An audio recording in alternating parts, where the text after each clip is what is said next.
On today's show, The Warriors pump the Nuggets, KD gets tossed, and Russell pays tribute to hustle.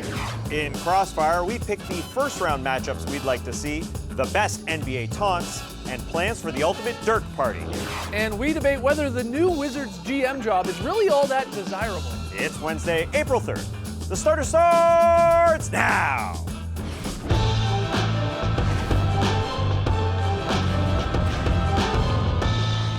Good evening, Sweet World, and welcome to The Starters, presented by Jack Daniels, Old Number 7, and Tennessee Honey. I'm J.E. Skeets. Alongside me, as always, we got Tass Mellis, we've got the Aussie Lee Ellis, and over yonder, that's the bearded one, that's Trey Kirby. Hey-o! Hey, yo! Trey, what's up tonight? Well, I'm here at the internet looking for your best tweets at #TheStarters. And guys, last night, Russell Westbrook did something that most NBA fans have never seen before, tallying 20 points, 21 assists, and 20 rebounds to post the first 20-20-20 game since Wilt. According to Russ, he did it to honor Nipsey Hussle.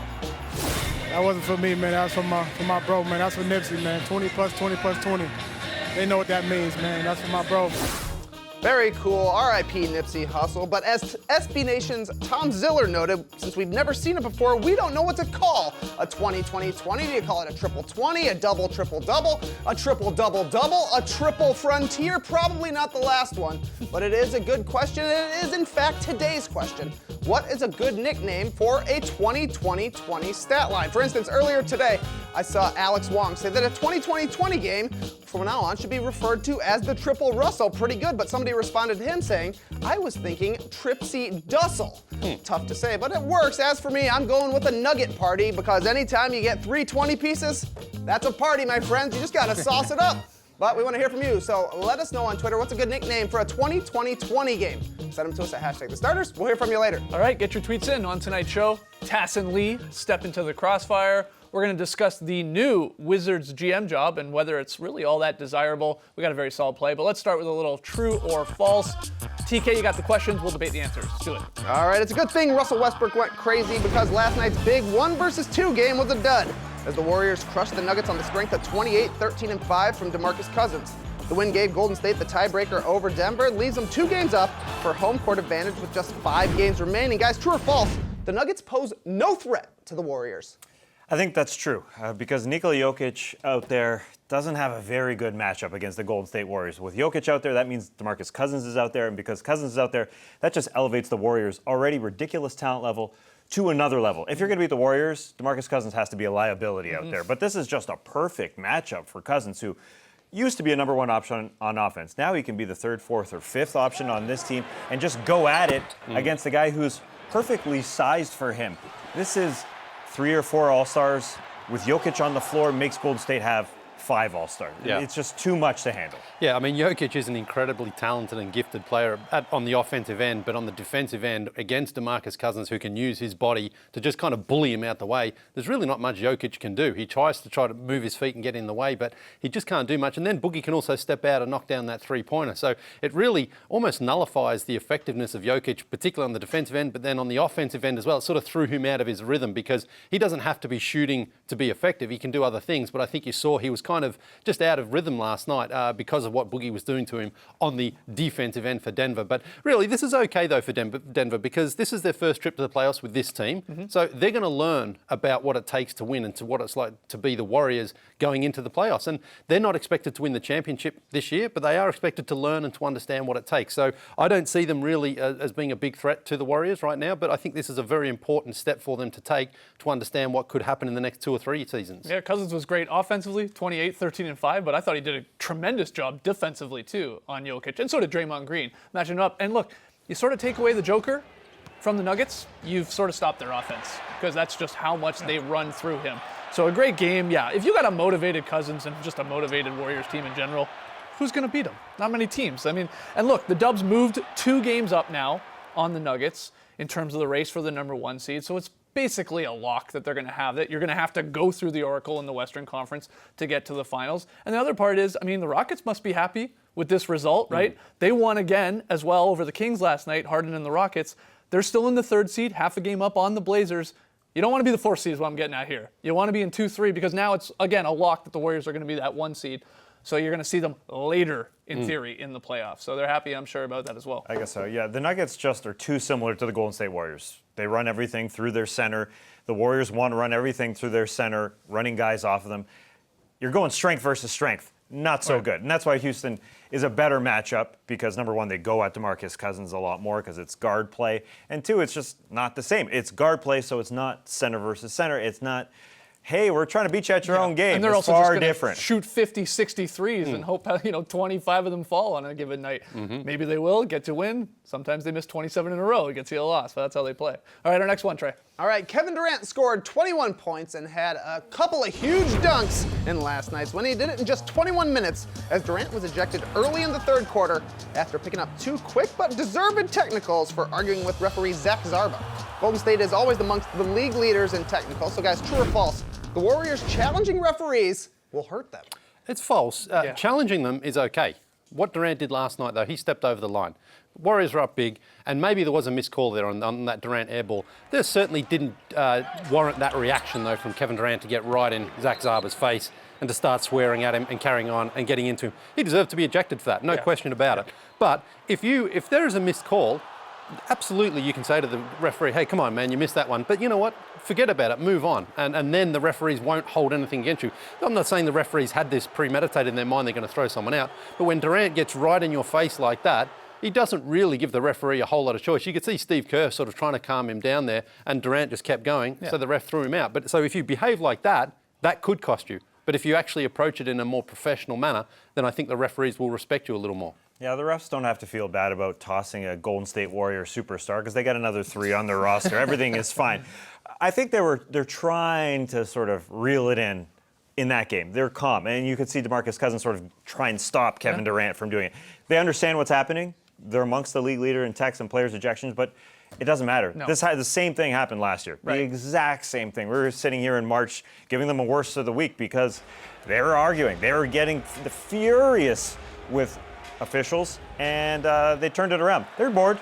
I was going to say, get mad. I think they do this on purpose because That's what we said last year, for sure. it's become, to some extent, like 5-on-5 doesn't even feel fair. I think to them, they know they could beat absolutely anyone. Well, what makes it a little more interesting? 5-on-8. So now they got the refs on the other team, and now we got to get it all. We got to get pumped up and fight against that, and literally like maybe get them engaged in a weird way. And this is not a big deal because Durant's at 15 techs, and his next one cost him a game. Same with Draymond, I believe, but it doesn't carry over into the playoffs. It's not like, oh, now if you get one in the playoffs, then you're going to miss a game. It doesn't. You sort of reset it all, and then I'm sure they're a little more well-behaved, so to speak, in the playoffs. Well, the referees, And the they play referees- fewer games in the playoffs, too, because they go sweep, sweep, sweep, sweep. The referees do give you a little bit more room as well in the playoffs. Like if things are a bit tense, they tend to not throw out those guys with 2 quick whistles. But the Warriors do have a bit of a reputation for getting hot under the collar and then just exploding. Well, on it a cost them some money, as we saw in the Wolves game there, too. And everybody went nuts, and they're taunting the refs, and then they're getting fined for what they said. That may have after. actually cost them a game as well, not necessarily for that tech foul, but because then there was a soft foul called on Towns that went on, and the Wolves went on to win it. So it could cost them in that situation there. But the Warriors, they do tend to reel it in come playoff time. Trey, our final one. All right, anytime you're the only other name on a list with Wilt Chamberlain, you must be doing something right. And last night, Russell Westbrook did a lot right, becoming the first player since Wilt in 1968 to notch at least 20 points, 20 rebounds, and 20 assists in a single game. Guys, that's a nugget party. True or false? This was Russell Westbrook's most impressive stat line. Most impressive, I'm not sure. It definitely is most meaningful to him. And you're seeing a lot of people, there's some backlash this morning of saying Russ was waving off Billy Donovan. They're up 16, this game's over. Donovan wants to sub him out. And he's like, no, I want to get 2 more rebounds. But he wanted those rebounds because this was his tribute to his slain friend in Nipsey Hussle. This is something that he wanted to do. This is in a weird way, his way of grieving, or of course, again, a tribute to him. So, I don't see why you would possibly be all that upset. He went out and did it. And also, it's incredible to do it. Yeah. Whether or not, he wasn't playing 48 minutes like Wilt was doing it back in 1968. He didn't play the whole game. He wanted to get 2 more rebounds at the end, but Wilt this is crazy. This is Wilt amazing. only had 13 shots. That's a weird night for Wilt Chamberlain. Lee, Yeah, you get a saw lot of that here. game. What was it like watching Wilt Chamberlain play? No, what do you think about the Wilt game, was stat Westbrook? stuffing last night. No, look, I mean Westbrook, he's the only player probably in the league who can actually do that because he plays with so much intensity the entire game. And he's stat padded before, and he's done that a lot. And last night, sort of same thing, but with a little bit more meaning for him. There's more meaning exactly to him, because he doesn't care what we think No, of or course he anybody doesn't. else thinks. That was like important to him. Yeah. The reference, obviously, the 20 plus 20 plus 20 and what it meant to Nipsey and his area that he grew up in LA. So that's all. That's all Russ cares about. That it was a tribute to him. So I mean, I have no problem with this whatsoever. No. It didn't really feel like the Lakers did either. No. Honestly, did it? No, of course No. not. No. So there we go. But let's hear from you guys. Agree or disagree on Twitter. Hashtag the starters. Was it his most meaningful / most impressive stat line? He's had a couple of woozies. When we come back, Lee and Tass step into the crossfire. Oh, it's going to get heated. Oh, Go anywhere. no.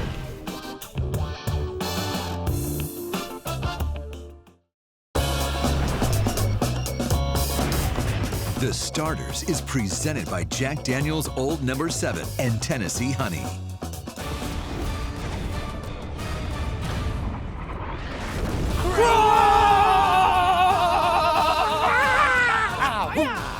Welcome to Crossfire. Here's how this works. The champion, Tass Mellis, will take on the challenger, Lee Ellis, in 3 rounds of head-to-head questions. At the end of it all, I'll declare a winner. And as always, the Crossfire championship belt is on the line, as is a match in WrestleMania this weekend. Yes, you'll be the on the international card. match. You'll be on the card. All right, Awesome. first one here. Round 1, guys. The playoffs are 10 days away. Just 10. And while there's still some playoff seeding to figure out, I want you guys to look ahead and tell me, what first round series do you hope we see? Here we go. Rockets, Thunder. Top 2 scorers in the league this season. Harden, Paul George. 2 last MVPs. Harden and Westbrook. Those guys faced off in the 2017 playoffs, so I'm sure Russ wants some revenge. And I like how they're very similar style teams. They rely on their 2 stars, Paul and Harden and Paul George and Westbrook. Otherwise, if they don't get it from those guys, you never know what's going to happen. You never know what's going to happen when Patrick Beverly also faces Russell Westbrook. Lots to look at. Yeah, it should be a fun series, but come on, it's the Raptors and the Pistons. That's what we want in the first round, especially being a Raptors fantastic Yeah. because this year against the Pistons, Raptors are 0-3. You know, Dwayne Casey wants that first round series as well. He knows all the little ways that Nick Nurse is going to get his team to go. This would be a fun series because the Pistons know if they can steal, particularly game 1 in Toronto, then some Raptors fans get a bit nervous. That's going to be 7 You're home off games. to a rough start. You're playing from behind here, It's going Ellis. to be I'll tell you Jurassic right Park 2 down there. All right, here we go. Round 2. Last night, DeMarcus Cousins, he dominated Jokic and the Nuggets, and boy, did he let them know about it as he searched for the Joker with the Warriors up by 30 with like 6 minutes to go. Yeah, pretty ruthless there. But guys, I want to know, what's the NBA's best taunt? Here we go. I'm going to go back a few years. Gerald Henderson was at the free throw line against the LA Clippers and he saw DeAndre Jordan there and he said, hey, DeAndre Jordan, watch how I shoot these free throws here. He misses the first, then he says the second one, hey, watch this. Guess what? Clunk. He misses that one as well. And then DeAndre Jordan back the other end. Oh yeah, I watched it. Guess what? That game, the Blazers lost by 2 points to the LA Clippers. That was why. Great taunt, badly executed. Interesting. The best taunt is the Rocka baby taunt because it gets under players' skin. Nobody wants to be called a baby. It started with Russell Westbrook, but it's so widespread. Even his enemies are doing it, like Klay Thompson Klay and wasn't Yusuf carrying a baby then. Nurkic. Yeah, and I like it's happened organically as well because Russell Westbrook's had a few kids the last couple of years. Organic, just How like the big- marketers want. Organic. How big is the baby Klay Thompson's rocking when he's doing like Baby, that? it's a big baby, Lee. All right, final round, guys. Although Dirk has yet to officially announce his retirement, Mark Stein says that the Mavericks are preparing a massive party for their final home game next week on Tuesday, just in case Dirk does retire. But I want you guys to put on your party planning hats, all right? What's something that must happen at this Dirk party? Here we go. Well, it's going to be called the Dirkus Circus, of course. Yes. Dirk likes a lot of weird and wacky things, I'm sure. This is what'll be happening under the Dirk tent. We'll have a piggyback contest. Yeah. It's fun for the whole family. What about a baseball toss? You want to see how fast you can throw a baseball? Sure, we'll have lots of radar guns. And we'll also have a bug killing contest. How many bugs can you kill in 10 minutes? Or a minute? I don't know. Dirk can kill a lot. All right. What must happen is we must be invited to that. I think that'll be the party of the century. You saw how the Mavs celebrated after they won the championship. But what must be there is a karaoke machine because Dirk is the worst singer in the world. But that's what makes karaoke so good. You don't want a good singer, you want a bad singer. So That's everyone true. gets involved and has a great time. And hopefully have Dirk, do this one again. The old Born in the USA. It was perfect. That's what we want. All right, that is Crossfire. Lily, you nearly saved yourself with that final answer, but Tess took the first 2 rounds, and he takes another Crossfire. I'll see you on Sunday. Well, you won't see me. I We'll won't be fighting wrestling. Kofi Kingston. When we come back, we're going to talk about Curry getting contacts lenses and why it's not fair at all. Don't go anywhere. Go Vayfrey, Kingston? Cool. Get your thumbs out. We're into the up-down report. First one, the Washington Wizards are searching for a new GM after firing longtime team executive Ernie Grunfeld on Tuesday. And word on the street is they will have plenty of suitors for the gig. Woj and NBC Sports report that many execs find the job to be desirable and want to crack at it. I'm going to ask you guys, are you up or down on that Wizards GM job being a desirable one?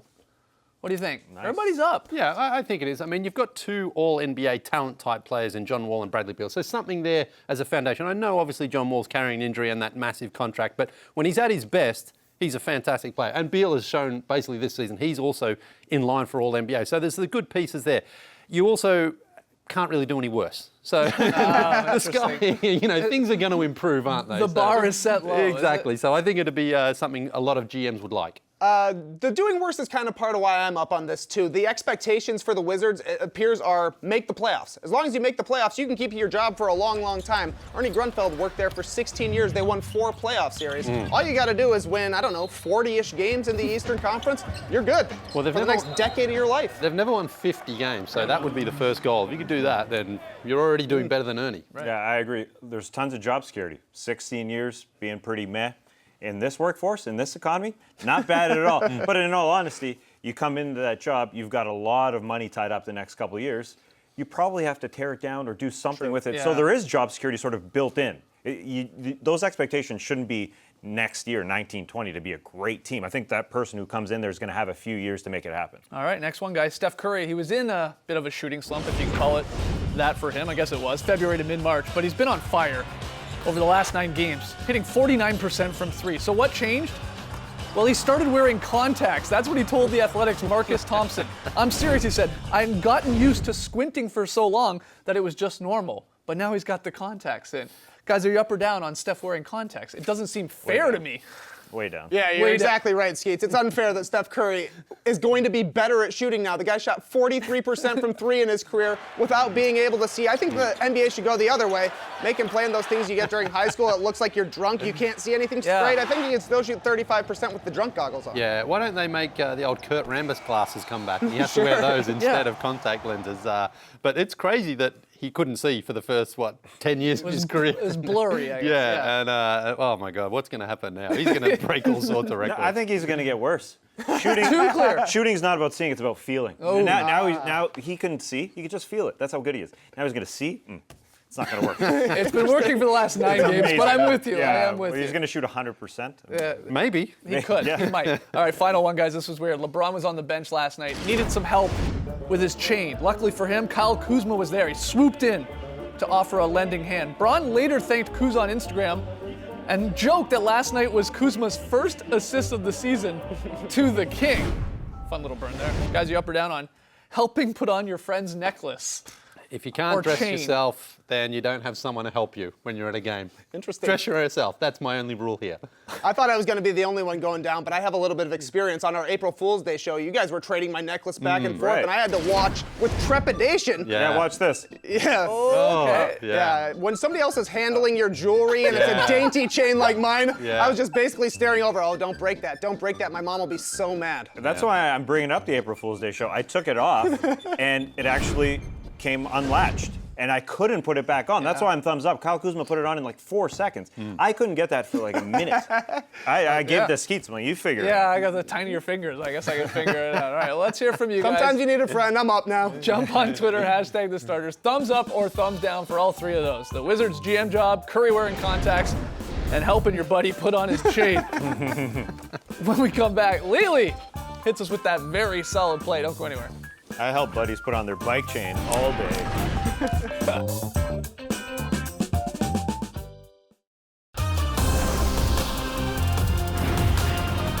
Big doubleheader on NBA TV tonight. You got the Celtics versus the Heat. Heat trying to hold on to a playoff spot. Celtics obviously trying to have home court advantage in the first round, and then that's followed by the Rockets and Clippers. Rockets trying to stay in the 3rd seed, Clippers right now in the 6th seed trying to move up, so lots on the line. All right, we asked you though, what's a good nickname for the 20-20-20 that Westbrook put up last night? Trey like Nugget Party. What'd you guys come up with? Hashtag the starters, Trey. A lot of good answers. Here's a bunch of them. Our friend Mo Verney says the triple 20 tonight. Russell Westbrook scores a triple 20. Thanks, Mo Verney. Here's some more. A 3-bute. The Nipsey Special, I like that Yeah, I one. like that. The Nip Trip, I like that one as well. Says name it after Nipsey and Russell Westbrook. The Hustle Westbrook, very good. The 2020 a lot of people referencing Friday out there. Harken back to the free payphone calls, 10-10-220s. It's wordy, but I like it. The Triple Vente if you're down at Starbucks. But a great answer comes from Samuano, the Trip Lee. That's if you get 19s across the board, but you think you got 20s. Very, very good. Great tweets, guys. All right, just a reminder, we haven't forgotten, Trey will be paying off his March pick'em loss before we get into the playoffs, so we're running out of time here. If you've got a late suggestion, let us know. Hashtag the starters for what Trey should do. Got a few things on the whiteboard upstairs, but we haven't locked it in yet. Somebody said eat 20 burger patties, 20 pieces of cheese, and 20 buns. Ooh, all right. Lee, VSP. Yeah, it's a beautiful one here from the Warriors. And before Kevin Durant threw a tantrum last night, he was playing some beautiful basketball and ending with a perfect 3-point swish bomb. Check out the screening here from Andrew Bogut. That Good was to have him nice. back. I saw this lively, and I Yeah. thought to myself, we're going to be seeing that tomorrow. Oh, yeah, you know it. Lee That's Lee. what I call a very solid play. Also very solid from that game, we had Wedgie. Hello, Wedgie, 37 on the season. Klay Thompson. Usually, he can see straight. That game gave us everything last night. Yeah, an ejection. And this one One. was a deep wedgie. Torrey Craig went after it, couldn't get it. But eventually they got it down. All right. Mark it up. All right. That's good. There. Not Yeah. bad. We're getting there. We're getting there. Okay, we got one fan sign, Lily. This is from Danny Ferrari, who flew all the way from Abu Dhabi to Dallas for this one. But he's from Geelong, which is in Victoria, Australia. He's a fan of Ryan Brokoff. So great job there, Danny Said Ferrari. so many different places. Oh, you got cheeved, Lily. You got cheeved. It's actually pretty ironic. A guy named Danny Ferrari flew. That's right. really think Long drive from Abu Dhabi Yeah, to that's Dallas. exactly right. All right, guys, thanks for joining us tonight. 10 before tip coming up next. We'll see you right here on Thursday at 6 p.m. Eastern. Thanks for joining us, folks. And remember, we have Geelong time to talk right now. So anyone want to talk about anything? We got like 10 seconds. Geelong the Cats. Yeah, Gary I knew Ablett. that. Yeah. Gary Ablett Jr. I didn't know that part. Nathan Ablett, the Ablett family. Embrace the night, people.